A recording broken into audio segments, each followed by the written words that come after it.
بما اننا اسكندرانيه في الاصل بنحاول كل ما نروح اسكندريه نجرب الاماكن اللي وحشنا اكلها. رحنا فرج ابو خالد الفرع القديم مش الجديد عشان قعدته اللي في الشارع.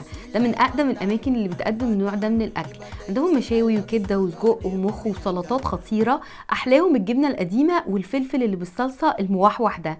المنيو ما كانش كله متاح، كنا حابين جدا نجرب المخ اللي بالزبده المشهور بتاعهم بس ما كانش موجود. جربنا الممبار بالبطاطس وكان حشوه الممبار مظبوطه جدا وكان طعمه حلو. سندوتشات جربنا حاجات كتيره، احلاهم كانت الكلاوي، تتبيله وطراوه خطيره. ساندوتش السجق بالخلطه في حته تانية يطرح له مخصوص. اما بقى ساندوتشات اللحمه والسجق المشويين كانوا ناشفين شويه بس تتبيلتهم حلوه.